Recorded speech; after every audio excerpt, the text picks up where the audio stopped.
Buenas tardes. En primer lugar, que Dios y la Virgen nos acompañen en estos ratitos que vamos a estar aquí en la mesa. Magda, muchas gracias. Después de que leyeron el currículum de Magda, a Magda le dije que si podía ser amiga de ella, porque, bueno, ahí la vi titubeando. A los compañeros de mesa, jueces, más amigos, y un honor compartir.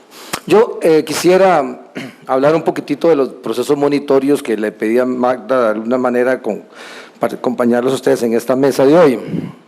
Primero que todo, recordemos que la ley de cobro judicial y la ley de monitoreo arrendaticio en su momento salieron de este proyecto de ley cuando era proyecto, uno en el 2008 y otro en el 2011.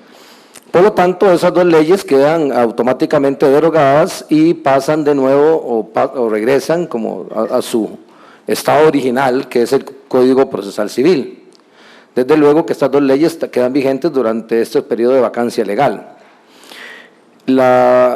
Y tendría entendido que no habría tampoco problemas con los juzgados especializados de cobro, porque si bien había una norma en la ley de cobro judicial que establecía los juzgados especializados, en el Código Procesal Civil, que hoy fue firmado, en la parte final también tiene unos transitorios relacionados con la autorización a la Corte Suprema de Justicia de especializar juzgados, no solamente de cobro, sino de cualquier otro tipo de materias. Por lo tanto, los juzgados especializados de cobro mantendrían, digamos, me parece a mí, ese trabajo y esa experiencia que hasta del 2008 hasta la fecha ha tenido.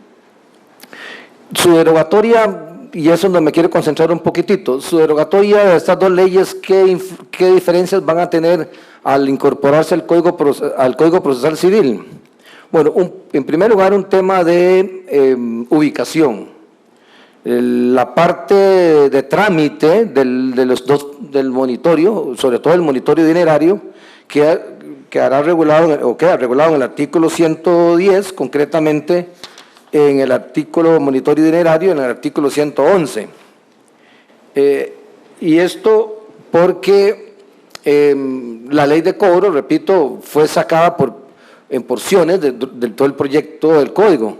Ahora esto queda integralmente, el procedimiento del monitorio dinerario va a quedar donde está el monitorio, repito, en el artículo 110, y todo lo que es la parte de embargos y de remate queda obviamente dentro de las normas finales del código en la etapa de ejecución. Obviamente porque la etapa de ejecución se va a aplicar a todos los procesos que se encuentren en esa fase. Los cambios sustanciales, ya la resolución intimatoria, el tipo de documentos, prácticamente todo eso se mantiene exactamente igual. No, yo no le veo no hay en realidad ningún cambio fundamental, ni siquiera en el monitorio arrendaticio que queda regulado en el artículo 112.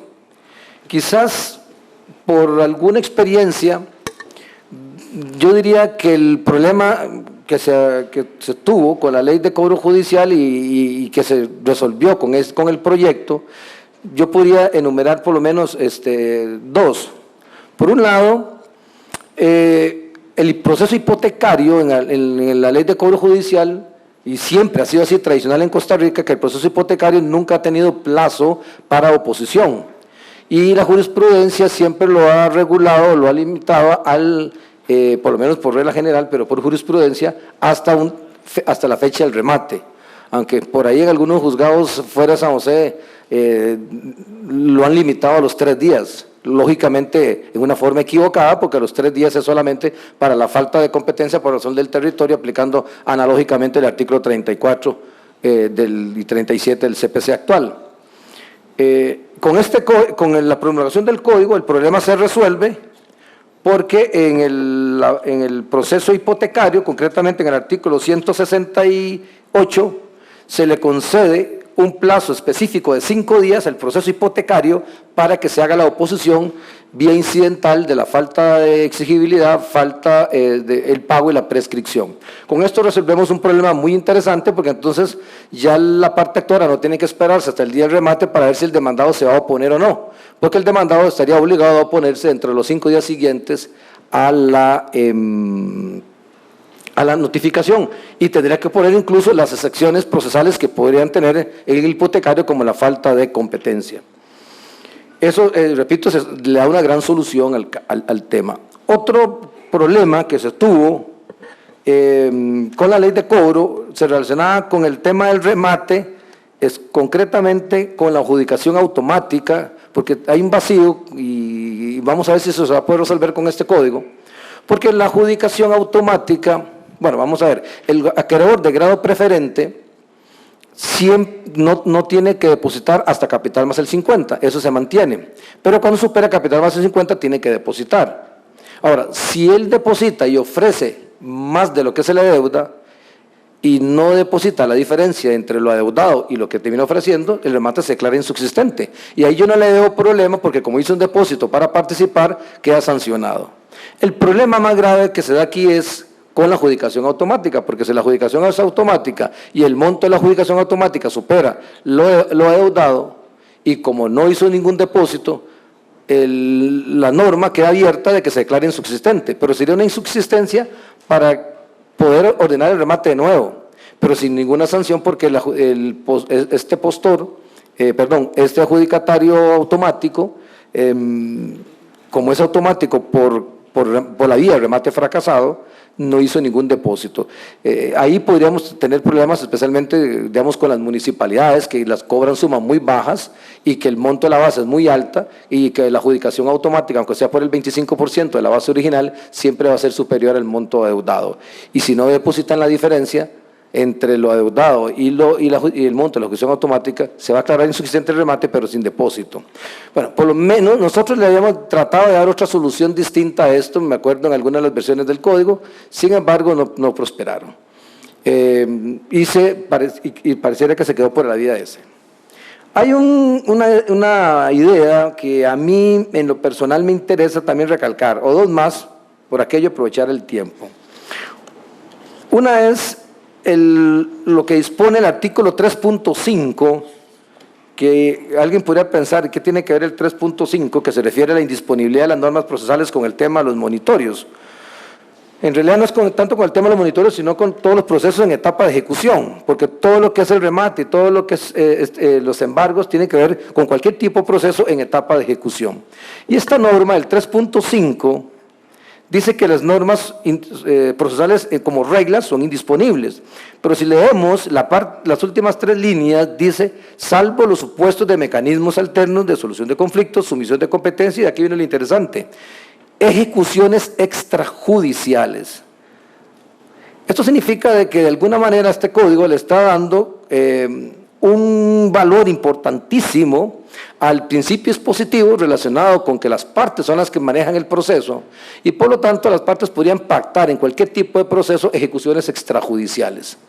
Esta norma de carácter general que está en este código, a mi entender, además de lo que ya tenemos con la Ley de Garantías Mobiliarias, donde prácticamente ahora las prendas quedaron fuera del Código Procesal Civil y quedan por fuera de todo lo que es los procesos cobratorios, ante la extrajudicialidad o la cláusula de extrajudicialidad que establece la Ley de Garantías Mobiliarias, aquí hay una norma genérica que incluso podría permitir que en otros procesos las partes se puedan poner de acuerdo, porque pueden disponer de esas normas procesales y ir a ejecuciones fuera del Poder Judicial. Esto podría ser interesante porque el Código en general tiene una gran tendencia a que el juez llega a la conclusión de que el proceso es de las partes. Las partes pueden disponer siempre y cuando no haya vicios de otro tipo de consentimientos o normas indisponibles, puedan disponer, incluso, vean ustedes aquí, hasta la fase de ejecución.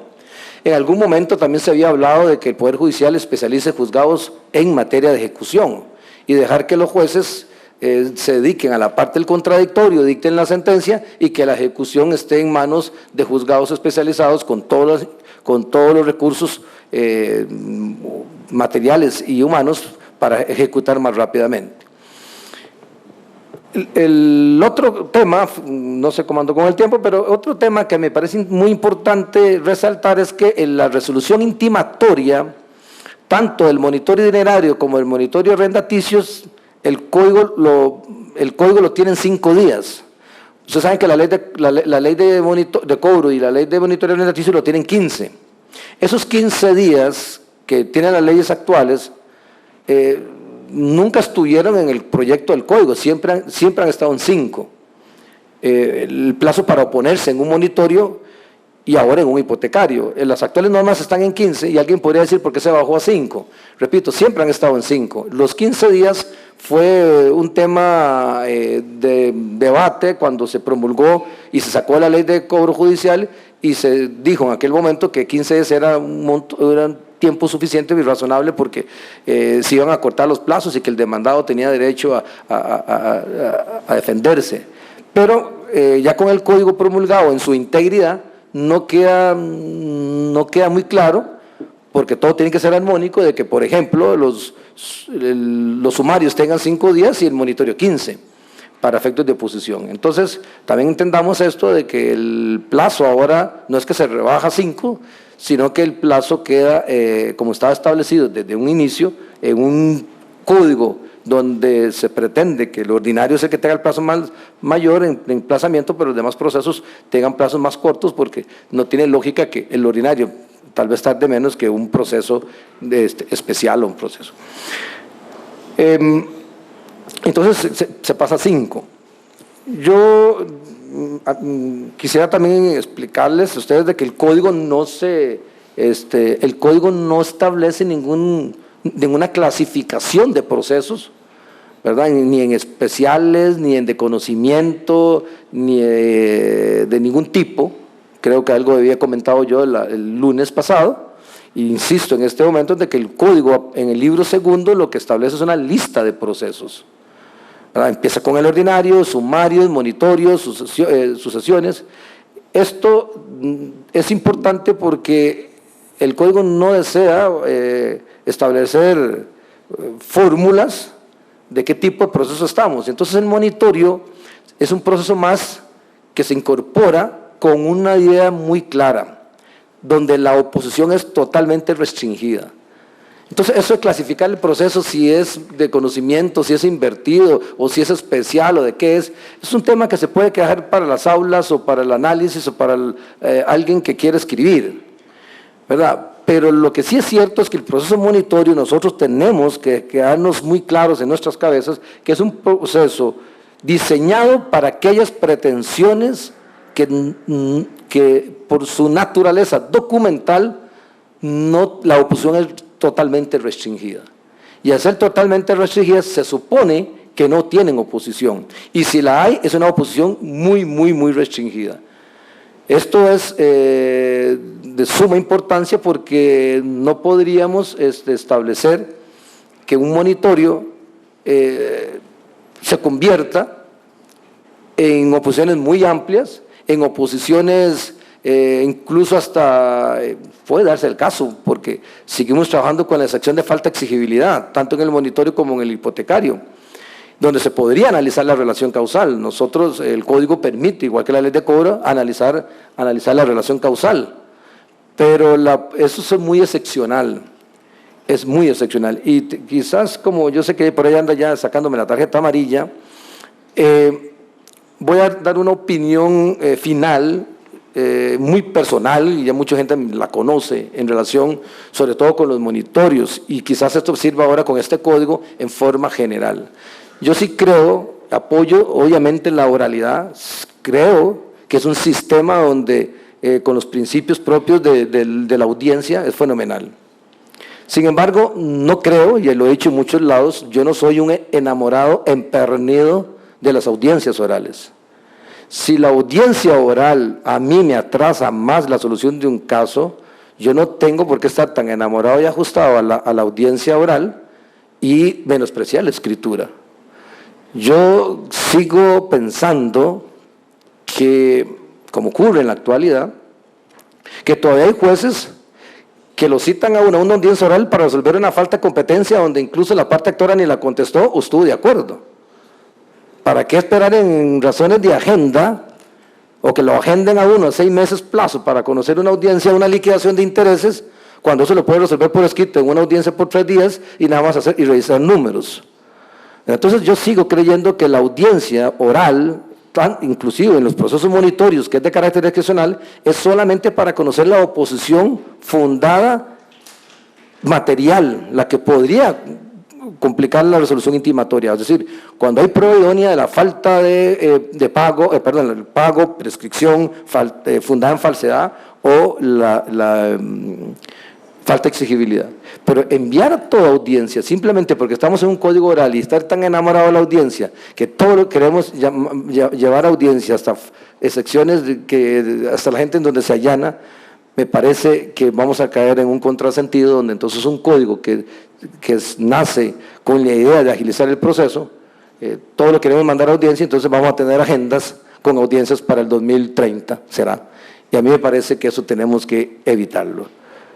Hay cosas que tienen que tener lógica en esta vida. Y esa es una de las que siento yo que debemos trabajar ahora cuando todos los procesos civiles están ajustados al tema del proceso oral. Bueno, por ahora muchas gracias y le cedo la palabra a los demás compañeros.